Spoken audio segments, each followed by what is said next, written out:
Tapi hal yang paling membuat gue menerima kebenaran Quran adalah di dalam Quran ternyata terdapat kira-kira 1000 ayat yang ngomongin sains dan 80%-nya dikonfirmasi sama sains zaman sekarang. Itu yang paling benar-benar gak bisa gue tolak. Tapi kalau masalah ada kitab yang ditulis 1500 tahun yang lalu, ternyata kok ada ayat-ayat yang dikonfirmasi oleh sains zaman sekarang. Bahkan ada seorang ilmuwan datang ke Arab Saudi, bikin konferensi pers, Quran ini nggak mungkin karangan Muhammad. Quran ini pasti berasal dari Tuhan. Yang ngomong orang Kristen, seorang profesor. Nah, jadi ketika ada sebuah kitab yang tidak ada masalah dengan kontradiksi, ayat tidak otentik dan sebagainya di dalam Quran, dikonfirmasi oleh sains zaman sekarang, gue nggak bisa nolak. Dengan minat dan riset gue yang sudah dalam, gue nggak bisa nolak ini.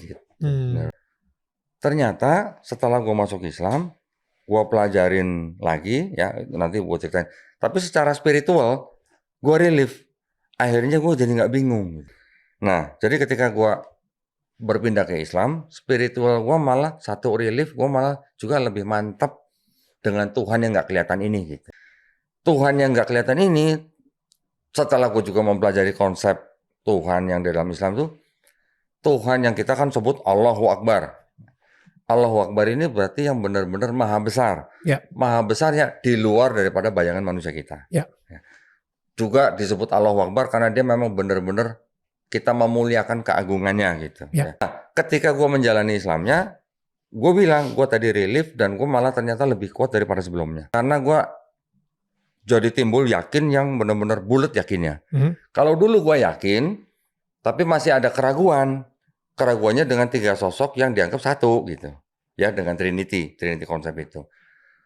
Ternyata, ini mohon maaf, kenapa gue bisa akhirnya relief dan bisa membuktikan bahwa Trinity adalah penerus daripada henoteisme yang sudah ada sebelumnya, dibuktikannya dari dokumen-dokumen Kristen, bukan dari dokumen-dokumen orang Islam. Kalangan Kristen sendiri juga akhirnya menyatakan bahwa Trinity itu adalah ayat yang ditambahkan belakangan. Gitu, ya. Nah, menjawab itu spiritual gue jadi lebih yakin dan akhirnya ini poinnya adalah gue hidup dulu dilahirkan di dalam keluarga Kristen, terus kemudian gue akhirnya menemukan Islam dan gue akhirnya sekarang sudah menjadi Muslim. Ini gue anggap sebagai penghargaan dari pencipta kepada gue, penghargaan yang paling tinggi buat gue.